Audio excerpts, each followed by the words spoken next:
Good to see everyone here this morning. You know, there are certain heroes in the Bible that it's hard to live up to. And I feel a little better about Abraham than I do about some because I can see some flaws in Abraham. That gives me some comfort every once in a while. It's a little harder when I get to people like Jonathan and people like, what's his name? My favorite hero, and his name just flew from my head. Joshua is the one I was thinking about. It's a little harder when I read about them because I can't find anything wrong with them. I can't find mistakes in what they did. I'm encouraged by David. You know, David, oh, what a servant of God, and I want to be that same servant. But it gives me courage that God put up with some of David's flaws when David changed. And Bill brought up the prodigal son this morning, and I think that's so important for us to understand. Our God that we serve, that we're trying so hard to please, understand is a from now on God. That is so important to remember and understand because I don't care what kind of mistakes we've made. If we want to be forgiven, if we want to come back, he's like that father, that prodigal father, the father of the prodigal son, let me get it right, who didn't care what his son had done. The fact that he was coming back and the fact that he wanted to be a part of the family again is the most important thing. I've had a bit of that. I've been a prodigal son, and I've had prodigal sons. The feeling that you have when they come back is so important. It's so fulfilling to see that they have seen the other side and they made a choice. And they come back. But here's a problem with the prodigal son. The prodigal son wanted what he wanted, and he wanted it now. And that's the problem with most of us. We don't have that ability to delay gratification. But I want to talk about how delaying gratification is faith. That's what it is. It equals faith. You have to have faith in order to delay what you want. I want us to read this morning from earlier in the book of Hebrews. I don't know how much you know about the book of Hebrews, but boy, this is a very important book. And it was written to a very important group of people. It wasn't written necessarily to us. It was written to the Hebrew people who had obeyed the gospel early on. The same people that on the day of Pentecost realized, oh man, what have we done? We didn't kill a blasphemer. We didn't execute somebody who deserved to be executed. We murdered the Son of God. I have no idea how that must have felt to those people. But I know how I feel when I recognize what I've done wrong and the cost of that, not only to my own soul, but to others that have been around me. This book was written years later, after these people had suffered the loss of so many things. I want you to read with me in verse 32 of chapter 10, where these people now are beginning to wander back into Judaism. They're beginning to let go of Christianity and go back to their former life. Here's what the writer of Hebrews says to them. He said, but remember the former days. Remember the early days. Remember your first love, as he wrote to the church in Revelation. It says, remember the former days when after being enlightened you endured a great conflict of sufferings. partly by being made a public spectacle through reproaches and tribulations, and partly by becoming sharers with those who were so treated. For you showed sympathy to the prisoners and accepted joyfully the seizure of your property, knowing that you have for yourselves a better possession and a lasting one. Therefore, do not throw it away. Don't throw away your confidence, which has great reward. For you have need of endurance, so that what you have done, when you have done the will of God, you may receive what is promised. Have the ability to wait. Hold on, wait. It's coming, wait. Hold on. He says, you have this need of endurance. Then he says, for yet in a very little while, he who is coming will come and will not delay. But my righteous one shall live by faith. And if he shrinks back, my soul has no pleasure in him. I'm not looking for perfection. I'm really not. I don't have the capability to be perfect. Try as I might, I keep making some of the same mistakes that I made when I was a very young man. Hard as I try. But I know one thing.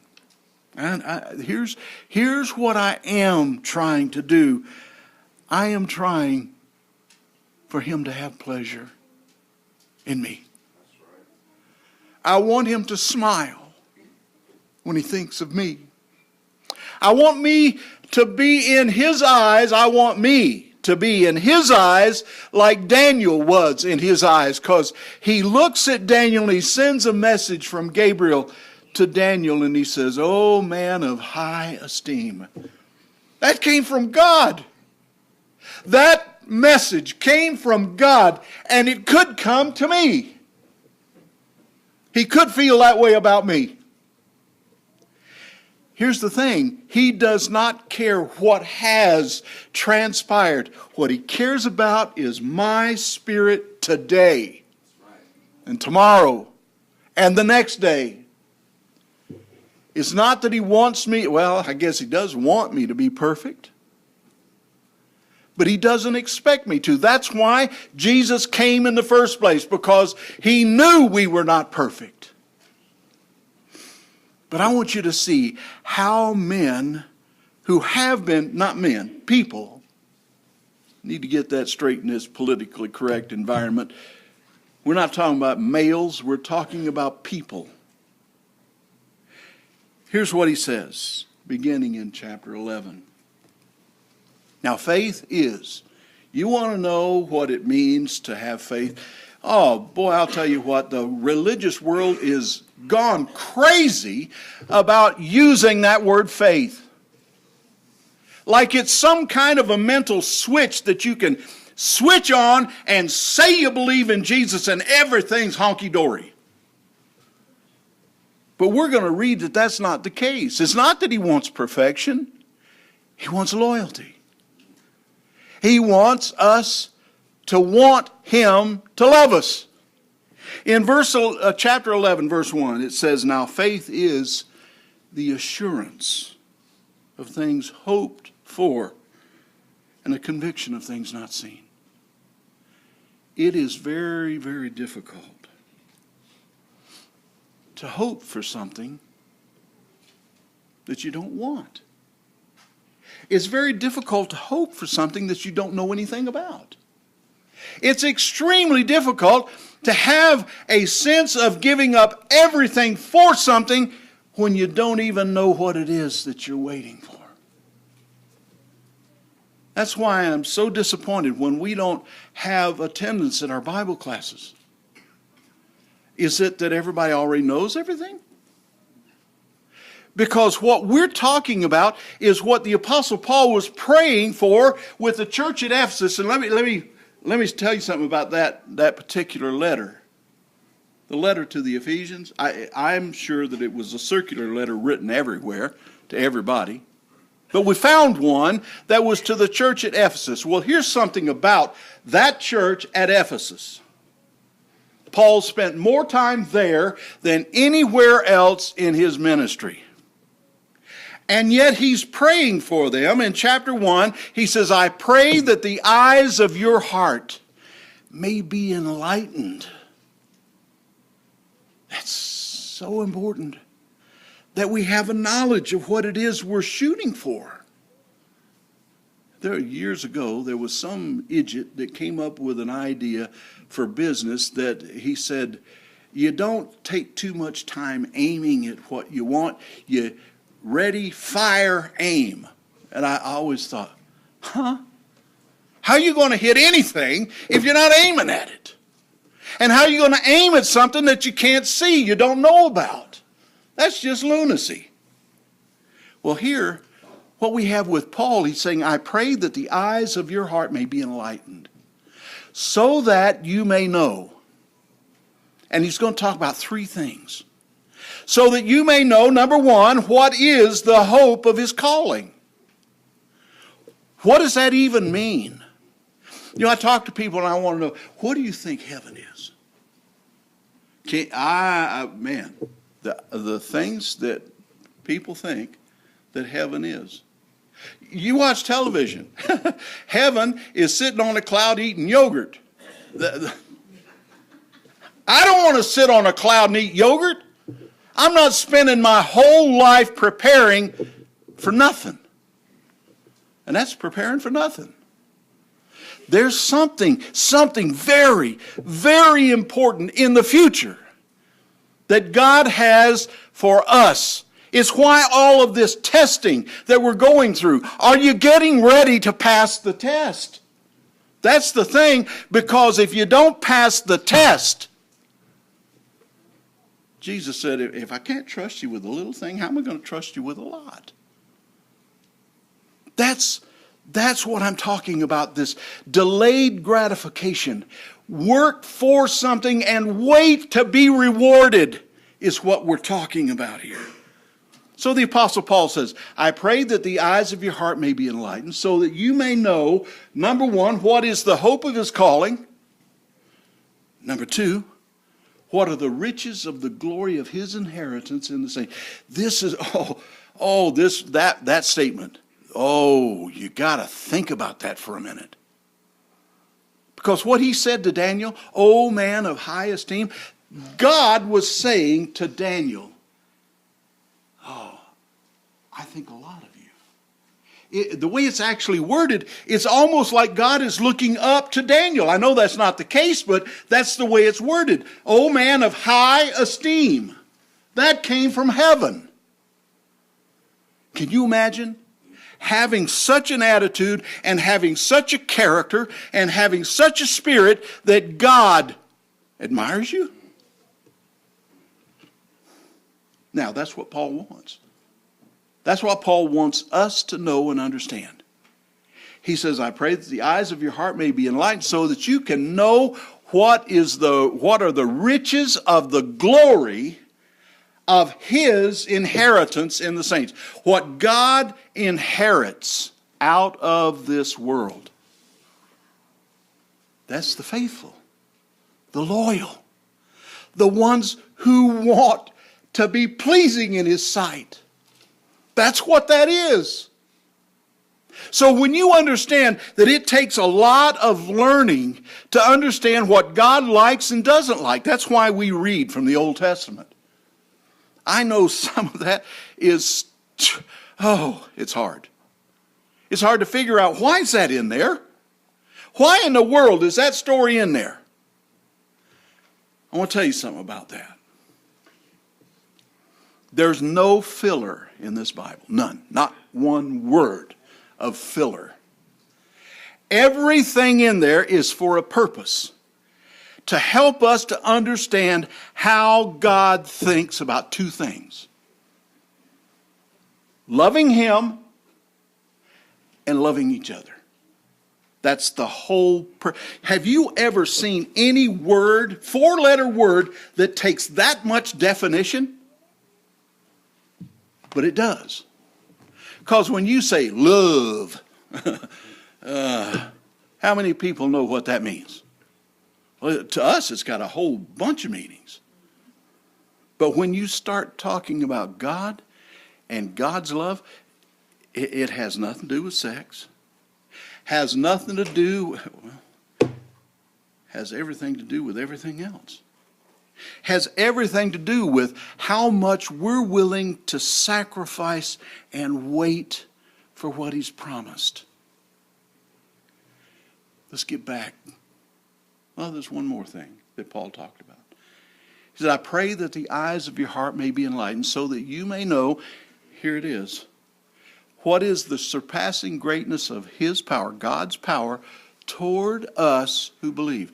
Do you believe that God will rescue the righteous? Well, that's why all of this is written. Every story in here is to teach us that God will do two things. He will rescue the righteous, and He will punish the wicked. Two things. It's all written to teach us about love, and don't worry about a thing. Nothing else matters. That's become my motto. Nothing else matters except that we wind up being pleasing to God.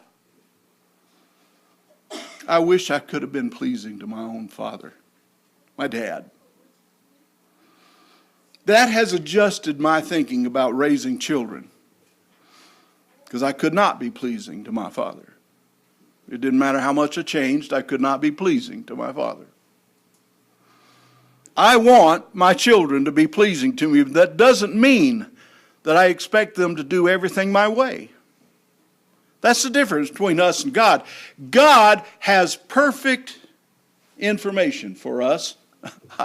I've made a lot of mistakes in telling Him what to do. I've had good intentions. Let's get back to Hebrews here. Faith is the assurance of things hoped for. Paul wants us to have the eyes of our heart enlightened so that we can know what is the hope of His calling. And then that song that we sang, Blessed Assurance. Man, I love that song. Assurance. Absolutely sure it's going to happen. Absolutely sure about God. I'm not so sure about me, but man, am I sure about God. I wish I could be like Abraham in that respect. In this same chapter of Hebrews, we have the story of Abraham. It's the story that's found in Genesis chapter 22, where God tells Abraham, now you read that and it sounds so matter of fact.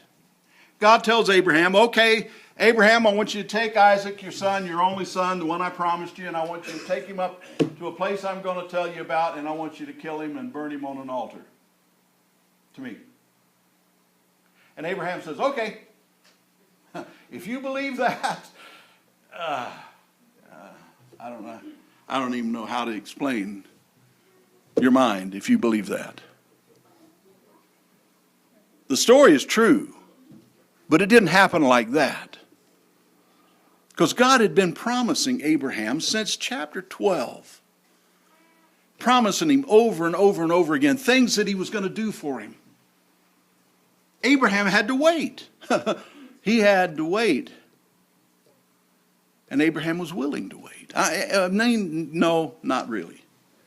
Abraham decided he was going to help God out a few times. Like he decided that he was going to take a handmaiden. I'm not sure what was behind that except I don't know. Might have been that his wife was old and he wanted a younger woman. I don't know. But he decided to take a handmaiden and help God out.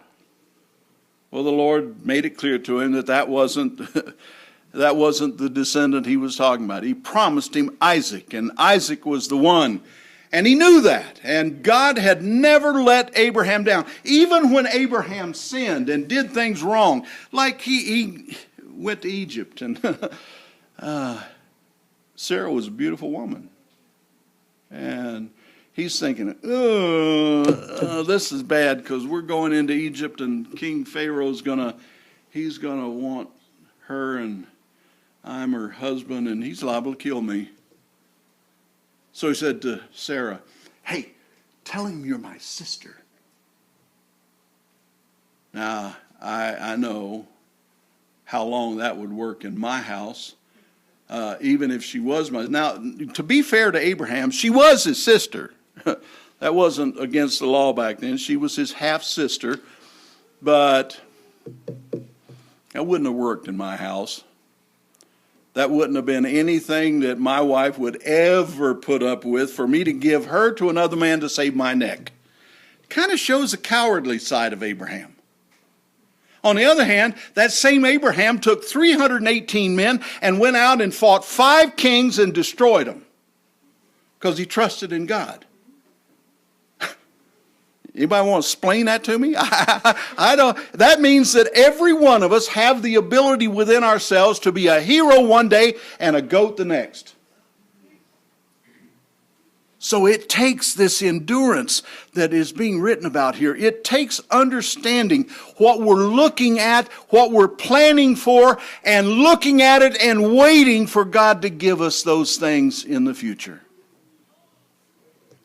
So when he says, faith is the assurance of things hoped for and the conviction of things not seen, he's got stories here to tell us about.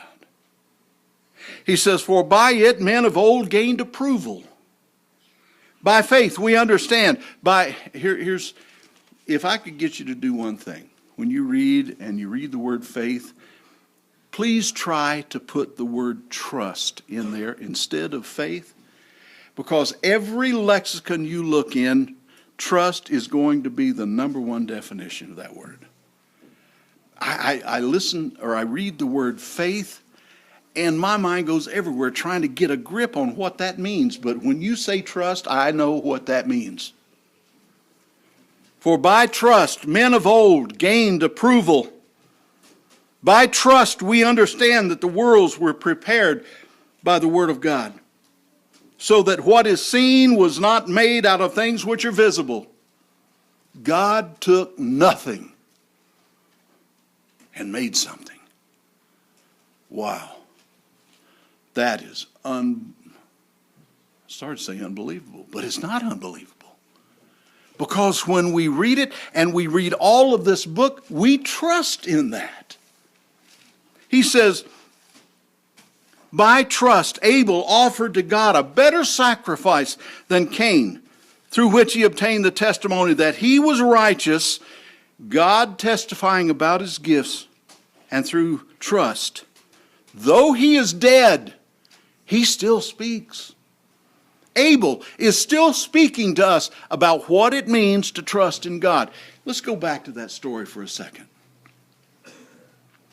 It doesn't tell us why those boys offered 2 different things back there. Matter of fact, let's do that. Let's go back to Genesis chapter 4.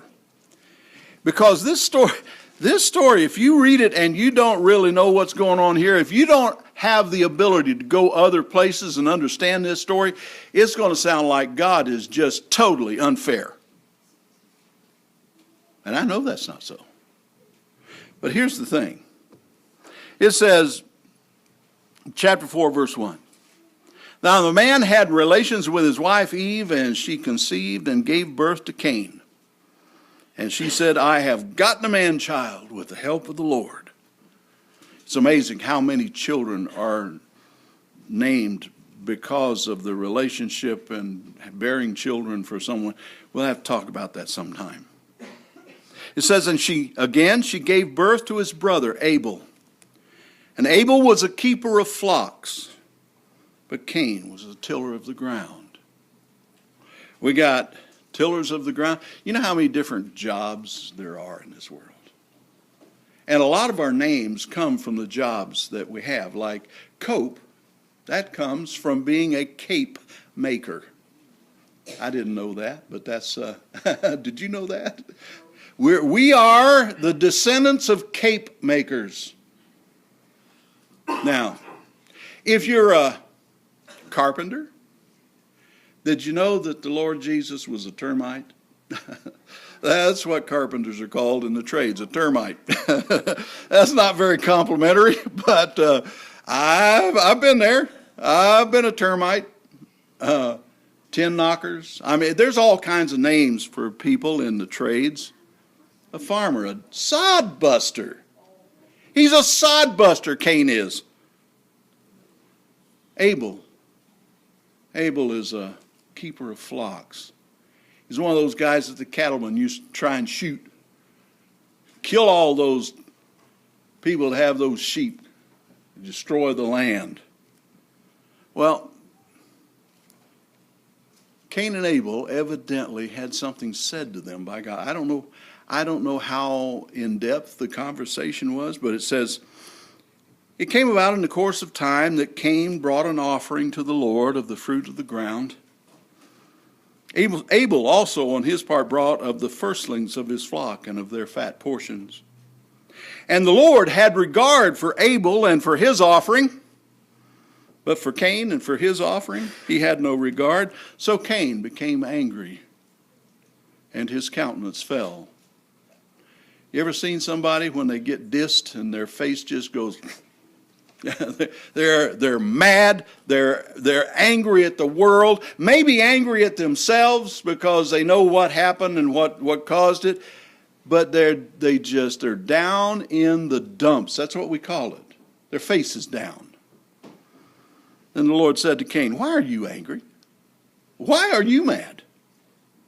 And why has your countenance fallen?" Here's a clue. He says, if you do well. What does that mean? If you do well, will not your countenance be lifted up? Won't you be happy again if you do the right thing? He says, and if you do not do well, sin is crouching at the door. I'm telling you, you're in danger here. And its desire is for you, but you must master it. Cain told Abel his brother, and it came about when they were in the field that Cain rose up against Abel his brother and killed him. But I tell you what, even though Abel is dead, he's still talking to us about the right thing, about how to do the right thing. Now, Hebrews tells us a little more about this that we don't know. Thank you, Margaret. You know, there are times when the Bible fills in the blanks. And you don't know it unless you know where to find it. But this has told us what happened right here over in Hebrews and Romans. Because Romans says faith comes by hearing, trusting God. You got to hear something first before you can trust it. Faith comes by hearing, and then hearing by the Word of God. Over in Hebrews it says, Abel did what was right. Let's turn back over there. I'm going to misquote it, and that's not good. He says this. It says, Abel, by faith, okay, here it is. By trusting God, in order to trust God, did God have to say something in the first place? By trusting, Abel offered to God a better sacrifice than Cain, through which he obtained the testimony that he was righteous. That means he was right. He did the right thing. Here's the thing about Cain and Abel. When you look at those two men, would you appreciate it if somebody brought you a big, beautiful batch of something from their garden? Well, sure. Who wouldn't? But what if it was supposed to be something else? And they just decided that you can settle for this.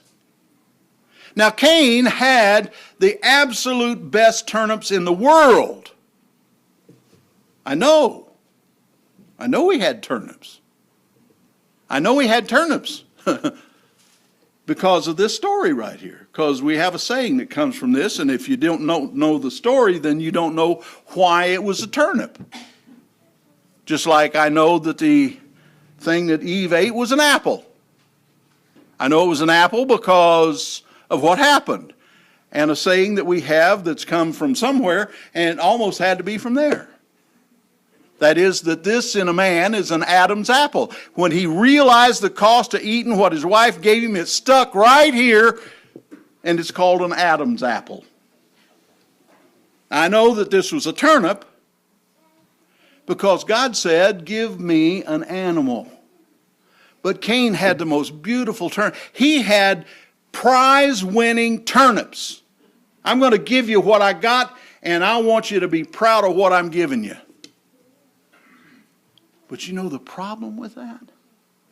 There was a lesson that they were supposed to be learning in this way, way back there. And that is that life is in the blood. And the cost of sin is life.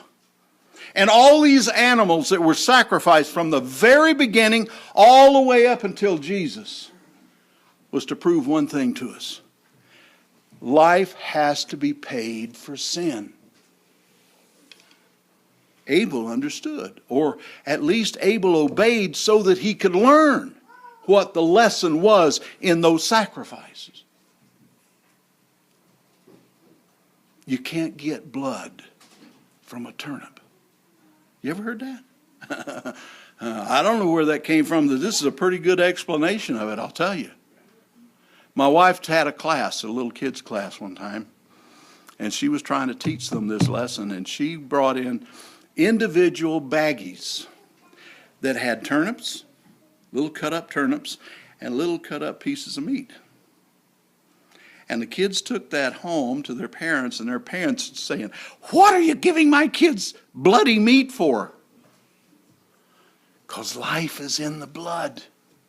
You don't learn that lesson by bringing a turnip and cutting it in two and burning it on an altar.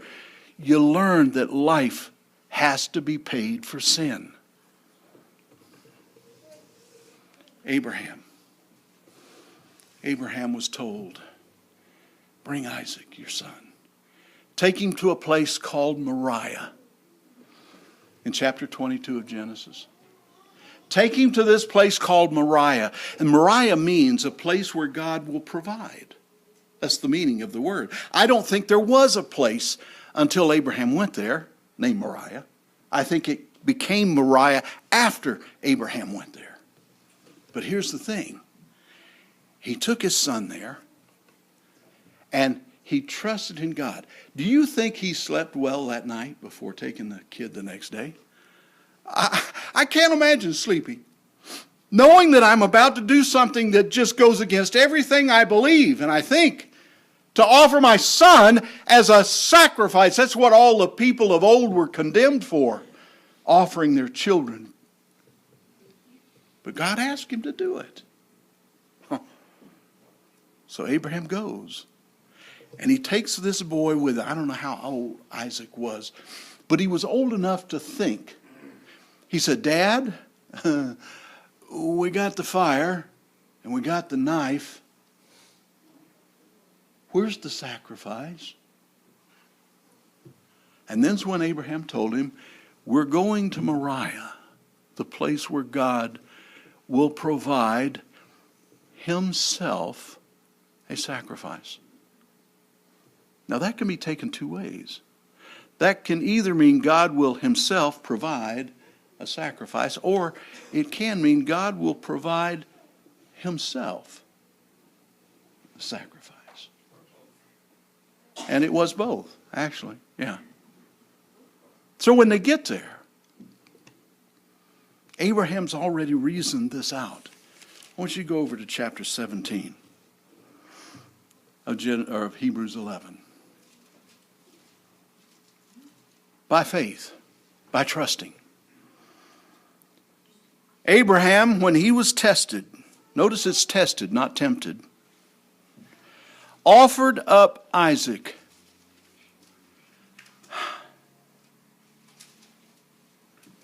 And he who had received the promises was offering up his only begotten son.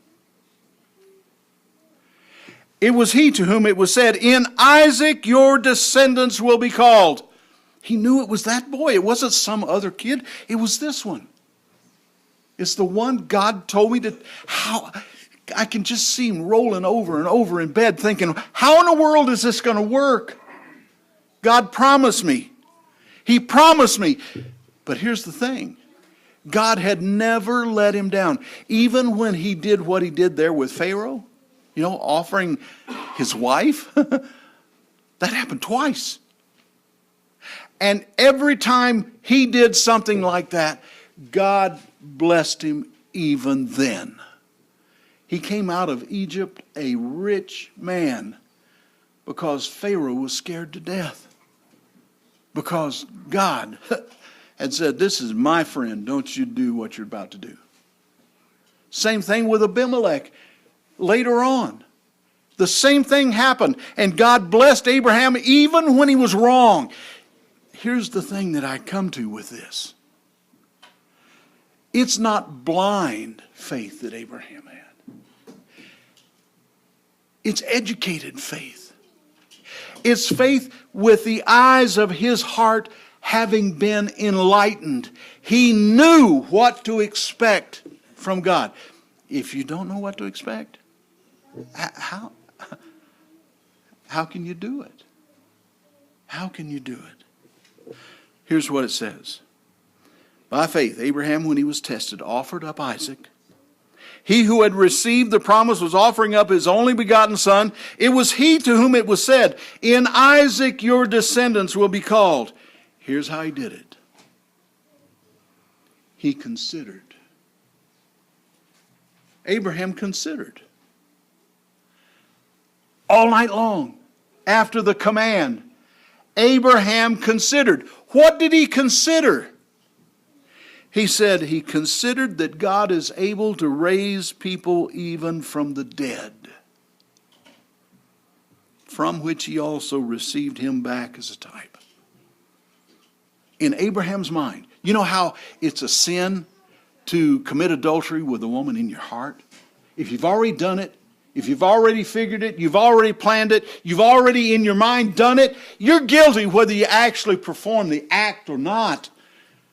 But Abraham was righteous without ever doing it because he had considered, made the decision, and as far as he was concerned, the knife had already been plunged into his son.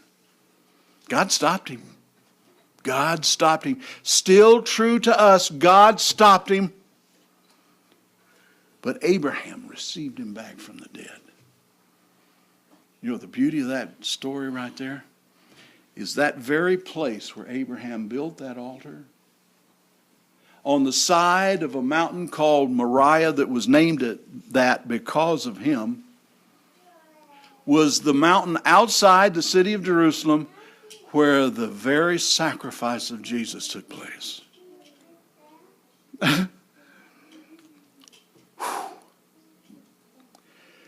Those kind of things give me goosebumps. Those kind of things, thousands of years in preparation, give me insight.